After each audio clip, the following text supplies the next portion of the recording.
Coming up in the morning edition, a resolution before the House this morning to extend the emergency orders.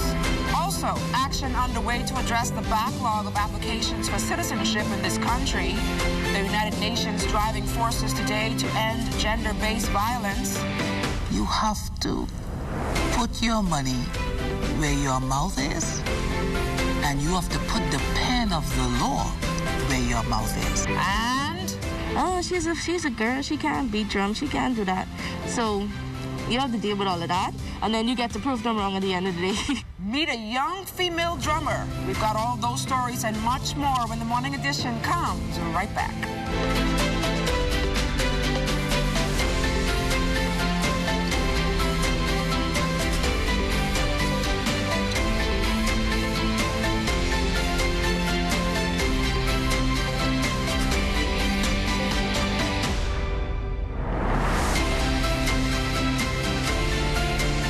First, it's more than just our name, more than just our achievements.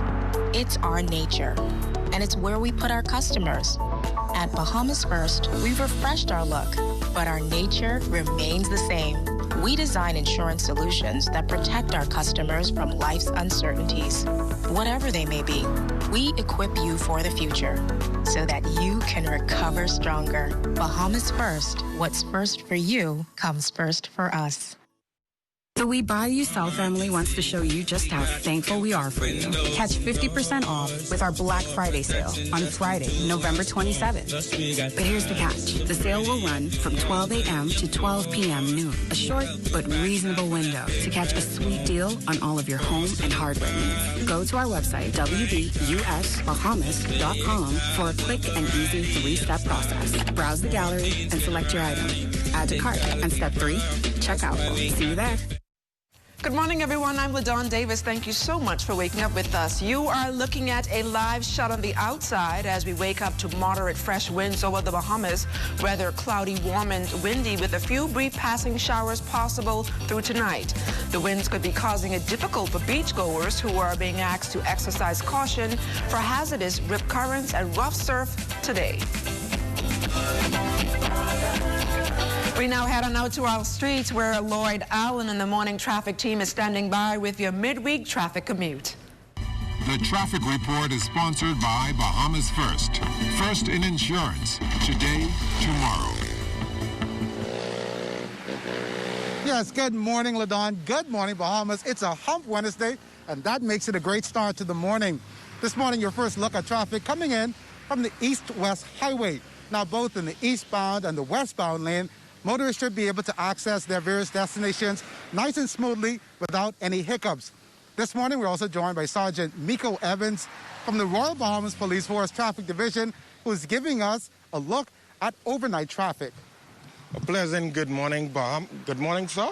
A pleasant good morning, Bahamas. It's very good news for us to suggest that we had 3 consecutive quiet nights. During the hours of 11 p.m. to 7 a.m., there were no reported traffic crashes in the capital. All right, so we're always excited to hear good news like that. But Officer Evans, moving forward, of course, today we're talking about smaller vehicles that traverse the streets. What advice can you offer to those drivers? So when we speak about the smaller vehicles, just so persons can have an idea of those smaller vehicles, the Nissan Cubes, the Nissan March, Nissan Note, Suzuki Swift, the Honda Fit, just to name a few. Those are the smaller vehicles that we are referring to. We are asking those drivers, we're encouraging those drivers to slow down as they traverse through the capital. And when we say slow down, we're meaning do not exceed the speed limit as you travel. Now, that's the advice coming in for the smaller vehicle drivers. What about those in the larger vehicles? The advice for those drivers in the larger vehicles, during many of the statements taken under caution, the drivers would say to us that, "Officer, I never saw the vehicle coming." This is in their rearview mirror. Sometimes they are looking into their rearview mirrors and they're not able to locate the smaller vehicles. Also, these larger vehicles that are exiting and entering the main road, they simply say to us that, "Officer, I never saw the vehicle coming." So we're going to encourage those drivers in the larger vehicles that have blind spots to give a second or third look to ensure that There are no smaller vehicles on the inside or outside of them. All right, so of course that's some great information coming in just days before the holiday. Thanksgiving is tomorrow, if I'm not mistaken. And so, of course, many drivers may be heading to family or friends just to say hello, of course, with social distancing enforced. And so, of course, as Officer Evans advises, drive with caution and with care, regardless of the vehicle you're driving, so that you can get to your destination nice and safely. That's been a quick look at your Wednesday morning traffic report. For the morning edition, Lloyd Allen, ZNS Network News. Now off the top this morning, the country seeing a record low number of COVID-19 cases. The latest figures are showing only 9 positive cases yesterday, 8 of them here in New Providence and 1 over in Grand Bahama. The number of patients hospitalized due to COVID-19 is also down to 19. Meantime, WPLG Channel 10 in Miami reporting incorrect information about COVID-19 cases here in the Bahamas. In its evening newscast yesterday, the station was reporting a story about the United States Department travel advisory to the Bahamas issued on Monday. The Level 4 travel health notice advises Americans to reconsider travel to the Bahamas due to health and safety measures and COVID-19 related conditions. However, Channel 10 then stated that the Bahamas recorded 7,400 cases in one day, which is false. The country's total count stands at 7,469. Expect to hear more on those numbers in Parliament this morning when proceedings in the House of Assembly resumes. Prime Minister, the Most Honorable Dr. Hubert Minnis, is expected to move a resolution to extend the emergency powers COVID-19 orders to December 28th. You can tune into Parliamentary Channel 420 at 10 o'clock for live coverage from the House of Assembly. In other news this morning, with national COVID-19 numbers continuing to trend downwards, tourism officials are hoping the United States will reassess the travel advisory issued on Monday. The Level 4 travel health notice advises travelers to reconsider traveling to the Bahamas due to health and safety measures and COVID-related conditions. The advisory comes as Minister of Tourism and Aviation, the Honorable Dionisio Giagular, says officials are pushing to lure visitors back to our shores. It's all about timing. When they released the do not travel order at the end of July, it's very unfortunate because up to the end of June, we've been doing so remarkably well in terms of our management of the COVID pandemic. And once again, this is a question of timing. At the end of October, we were not doing terribly well. Here we are a month later, we're much better. So we're hoping that the Americans see fit to do a reassessment as they see our numbers improve and see fit to change that rating. Obviously, it is concerning. The tourism minister again urged Bahamians and residents to adhere to COVID-19 health and safety protocols in order to stop community spread. It's so important for the Bahamian public to do what they need to do. Please don't party. Please don't congregate. Because if you contribute to a spike in numbers, this rating or this warning will persist. And we are heading in the right direction. Our numbers are coming down. And this will then lead to a change in that travel advisory. Immigration officials stepping up their efforts to address backlog of applications of persons seeking Bahamian citizenship. Minister of Immigration and Financial Services, the Honorable Ellswood Johnson, says the process is progressing. And dealing with that in a strategic, reasonable, and objective way and saying to the community that, listen, we want patriotic, committed, and loyal persons to come in and deal with it. Also, economic permanent residency, how do we broaden that to cause persons who want to come, live, work, and invest in the Bahamas to make that process easier? So with digitization, we are now at the point where we say, if you bring in your applications, because we've had some complaints, and we've been saying to investors, check your agent. Sometimes people bring applications and they're not properly done. Minister Johnson is urging applicants to ensure that they follow proper procedures so that the process will move quickly. So if you want to come to live in the Bahamas by way of economic permanent residency where you purchase a home, we want to know that all the taxes are paid. So don't bring to us a document that is not stamped and properly recorded. So we're doing that. So when we get that, we can almost give provisional approvals in a day. And still to come, the world turns its attention today to gender-based violence. That story and more when the morning edition continues.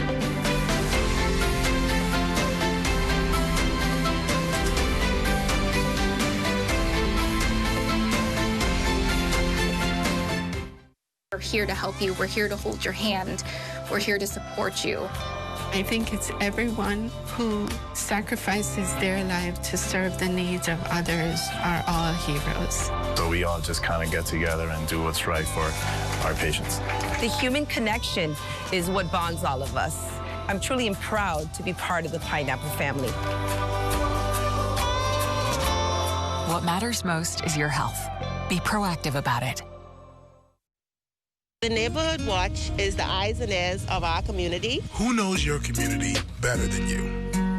Who knows the problems that your community face better than you? So, who can find the solution to those problems better than you? We joined the National Neighborhood Watch Council and became more organized and fortified. We started to do our own patrols. We got to reduce our gas tank thefts. We got to reduce home break-ins. And Minister James just donated a solarized camera that helps to monitor this park. We've also had a lot of break-ins by the same individuals. So we, as a community, decided on the recidivism prevention program. I came from that kind of background where I was a criminal, I abused drugs, and I was in and out of prisons and institutions. And so when Mr. Nishka Johnson told me about this initiative, I jumped on board right away. Here in Stable and Gardens, we are one. Join the National Neighborhood Watch Council and help build a network of communities. During this pandemic, it is our duty to ensure that all citizens, residents, and visitors are adhering to the COVID-19 safety protocol. Restaurants may operate utilizing curbside pickup, drive-through, takeaway, or delivery. Any establishment who allows the entry of any person not wearing a mask is liable upon a summary conviction to a fine of $500. I am Ambassador Ashanti Ruka of the COVID-19 Enforcement Unit. Save a life that may be your own. This message brought to you by the Ministry of National Security in conjunction with the Broadcasting Corporation of the Bahamas.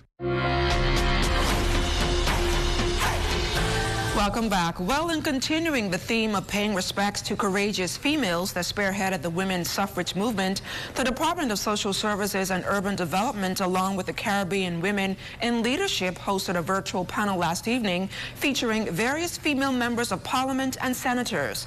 Two of the speakers for the government were Member of Parliament for West End, Grand Bahama, and Bimini, Pakeisha Parker Edgecombe, and Fox Hill MP Chanel Ferguson, who spoke about what suggestions they would give to encourage young women to enter frontline politics. I think we ought to believe in ourselves more and step forward more. And for those that step forward, the parties that we have in place in the Bahamas have to be accepting of those persons who are stepping forward. I don't think that there is a lack of women, qualified women, offering themselves for leadership roles. But somewhere along the line, it stopped. And I think that through legislation, law, in my view, just as we had to ensure that the rights of women to vote was legislated, there has to come a time in our history in which we too recommend, petition, and ensure that we have a certain amount of women that are running. I suggested on another program earlier this week that even in our primary schools, we should start the process of children voting for class presidents, class secretary, class treasurer, and then see them perform, see women, see girls perform, see girls growing up knowing that, yes, I can stand with anybody. And young boys begin to know that, yes, a girl can lead me. The Bahamas joining in a special global effort by the United Nations. It's the UN's International Day for the Elimination of Violence Against Women. It's a time, rather, when the Bahamas and the United Nations and the international organizations and non-governmental agencies seek to raise public awareness of violence against women. Head for the Department of Gender and Family Affairs, Dr. Jacinta Hicks. Hundreds of thousands of NGOs and government entities will observe International Day to End Violence Against Women. And whenever we say women, we tag on girls, and nowadays we have to include children because we see what's happening what happened recently here in the Bahamas. And so there is a massive campaign that is funded and backed by the European Union in the first instance, and also by the United Nations. And so there's a unprecedented platform and program called Spotlight Initiative. And it is in every quarter, every section of the planet, again, funded by European Union and many others. On the home front, officials have seen a recent spike in violence against women, especially during this pandemic. Dr. Higgs noted that part of the global move is to encourage countries to initiate laws to tackle crimes against women. You have to put your money where your mouth is, and you have to put the pen of the law where your mouth is. So you could photo talk it and proclaim it in the House of Assembly or House of Congress. They're saying you have to now sign laws to protect women. They talk about the protection orders. They talk about other aspects of the law, Domestic Violence Act, Sexual Offenses Act. But the women are now calling literally on my desk. The Department of Gender and Family Affairs is a very comprehensive gender-based violence act. As we continue our series featuring women in a man's world, Charles Fisher speaks to a woman who is recognized as a professional in her field. She is just a handful of Bahamians qualified to do this kind of job, and the first Bahamian female. Terry Roll is somewhat of a trendsetter. I've been an electrical diagnostic technician for about 19 years now. I started out as a transmission repair, run electrical diagnostics on automobiles, heavy-duty machinery, big trucks. I ventured so far to repair excavators, the D8s, backhoes, whatever you have, and it have an electrical failure, I'll be able to get it done. And listen to how she got started.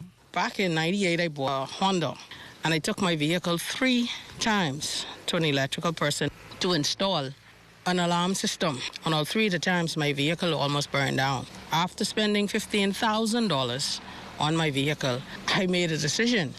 If somebody's gonna burn down the vehicle that I still have to pay for, I'd rather it be me. So I picked up a book and I started reading, trying to figure out how to solve the problem in the vehicle, and it was a success. From there, I kept reading, and I discovered that I could service my own car. I did that. And I did all of the electricals whenever something go wrong with it. A female doing this kind of job? Well, mostly the guys, they laugh. Got a lot of jobs because the men found it very fascinating to see a woman actually knows what to do. So when they hear, okay, I know somebody in the Bahamas who could fix this for you, and they'd say, she. So they'd be, oh yeah, send her. They would say things like, oh, I understand. You know how to do this sort of stuff. And I'd like, I don't know, I'll see. And they would laugh and I would laugh, but at the end of the day, I get a job done. And they go off and recommend. And yes, she comes highly qualified. I've been to Las Vegas. My classroom credits accrued to the point where I'm a master certified technician. Due to all of the classes that I ended up taking, most of my courses was electrical and electronics. She was able to teach me something new, and something others may find quite knowledgeable. When you have a transmission that's failing, it's not because the hardware, the hard parts are failing. It's normally or usually it's electronic failure. And a lot of persons, we have vehicles today that are mostly electronic. If you don't have an electrical person who understands electronic, you will say the mechanic is no good, but it's not that. You just have to know electronics, understand the software, because there's a lot of computers and modules in vehicles, and if you don't turn on certain things in your vehicles, especially European models, your vehicle could shut down for whatever reason because of communication issues. So much intricate details in terms of diagnostics. It's not just 2 wires running to a component. It's other parts that's in the circuit that you have to pay attention to as well. Our next feature on women, one who gets her hands real dirty, a female mechanic. For the Morning Edition, I'm Charles Fisher. Meantime, a budding baker is using his community to grow his new business, which was born from a desire to help others. Lloyd Allen spoke with a 13-year-old who says he's on a mission to bake his way to the top. It's a little community-based and home-based bakery. Truth is, it's more than just a little bakery. It's a big idea intended to transform a community. 13-year-old Tridon Wilson says in recent months, he has poured into his new baking project, now transformed into his first business. So we got started around July 10th, Independence Day. We were just talking over the phone and consistently saying that we should start a bakery business. Tridon says both he and his partner, Leandra Miller, both of which are in junior high, are avid bakers and have worked on community projects for some time. He says after getting such positive feedback, they decided to jump on the opportunity to have their piece of the proverbial business pie. She likes to do baking. She takes up culinary arts, and I like to do advertisements, as in the marketing and the photography. So we just started. We're going to get together, sit down, talk about our roles and our protocols and what we're going to do and what we're going to have on our menu. This past weekend, assisted with a little friend, Tridon says he committed his day to trying some new menu items, which he hopes will be a part of their holiday launch menu.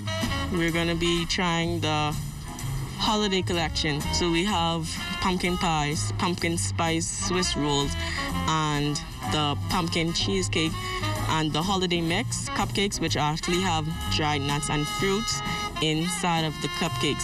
Tridon adds that while his client base is comprised mostly of teenagers, he intends to market to anyone with a sweet tooth. So we're looking at all ages, elderly, young adult, teens, any of that sort. We also try to implement the Bahama Penal Bakery Mobile, which is catering, and we do like tea times and stuff like that. One might wonder about support to this young entrepreneur. Well, Tridon explains that his parents and family have become his greatest supporters. We can jump house to house without getting rejected. If one person isn't there, who we usually do by, we can say, hey, Miss Shelley, can we borrow your kitchen to do our baking and stuff, because we're home-based. They support us 100% alongside with the community. So according to this youngster, his business will survive because we are 100% Bahamian, 100% online and accessible. For this week's Market Insider, Lloyd Allen, ZNS Network News. Thanks a lot, Lloyd. Stay close. We've got more news on the other side of the break. You're watching The Morning Edition.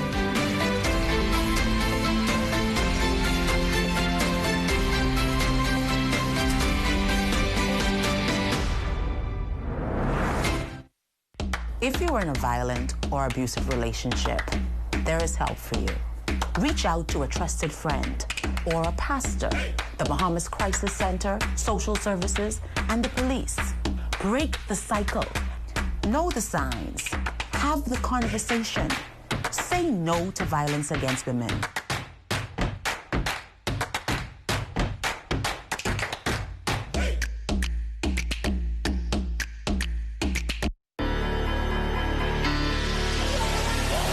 Guess who's back? Yours truly on the OT. Starting Monday, November 9th at 9 a.m. on 1540 a.m., 104.5 FM, and on the ZNS Television Network. Starting once again, November 9th. We'll be going Mondays and Wednesdays. We may be in COVID, but nothing stops this show. The OT is back.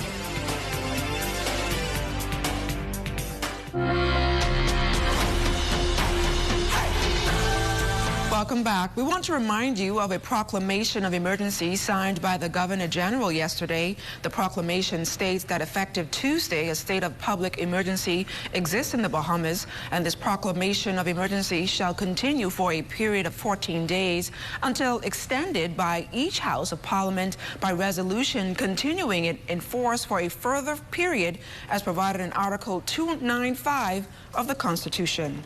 While the Salvation Army getting a much-needed donation from a corporate citizen to assist with their ongoing outreach initiatives, Lloyd Allen takes a look at some of the changes expected to take shape for the holidays. the Salvation Army of the Bahamas became the latest recipient to benefit from the social assistance efforts of yet another corporate partner. A team from First Caribbean joined Salvation Army officials at the Mackey Street office for the donation. We've supported the Salvation Army every year, and this year is none that we would have done anything different. So we are pleased to be a part of this, and we just thank the Salvation Army for stepping up to the plate and helping our communities in the Bahamas. Chairman for the Salvation Army's advisory board, Felix Stubbs, noted that the check of $7,500 will go a long way to assist the NGO in meeting its donation goals during the holiday season. Here in the Bahamas this year, we've had many challenges, starting with Hurricane Dorian last year and then the epidemic this year. And what it's done is put a lot more people in need. So the needs on the Salvation Army has been that much greater, and the requirements to have financial resources to address the significant needs has become critical. So we take great pride when corporate citizens like FCIB step forward. For years, the Salvation Army has lent its support to Bahamians in need, and a significant part of its fundraising machinery has been its holiday kettle and bell stations set up during the Thanksgiving and Christmas holidays. Divisional Commander Major Clarence Ingram says 2020 has hit the coffer of the Salvation Army hard, with kettle sites reduced from a whopping 25 to 8, along with other adjustments. We have also reduced the number of hours that the kettles will be out, so that they will only be out maybe from about 10 in the morning to 4 in the afternoon. One of the ways that people can donate now will be through a QR code, which will be at each kettle location. So you can scan the QR code, and that will take you directly to our website, to the donation link, where you can make a donation online. Major Clarence adds that traditionally, seniors assisted with the holiday kettle drive, but this year they will be replaced due to COVID safety recommendations. He says the organization continues with its thrift store as an aid to fundraising and remains committed to its effort of igniting the fire of hope for the many in need. For the morning edition, Lloyd Allen, ZNS Network News. An 18-year-old female has become one of the queens of drumsticks, and this week she is showing young men dominating the field that there's still a lot more room left for women in the industry.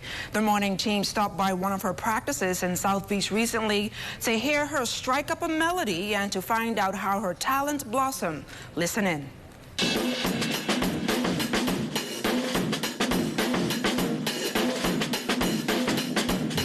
For many years, Destiny Josie has been making melodious gospel, secular, and Bahamian music with just a beat of her sticks designed just for her here at home.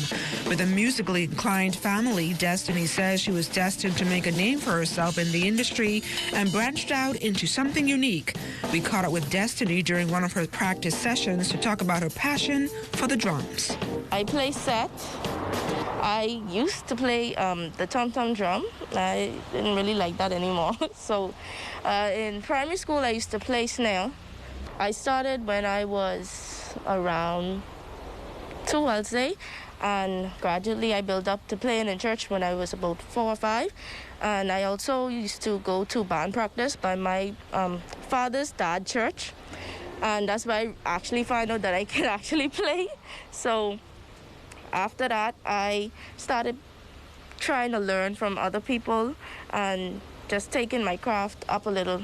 But for Destiny, it takes a whole lot of strength and endurance to get the sound just right.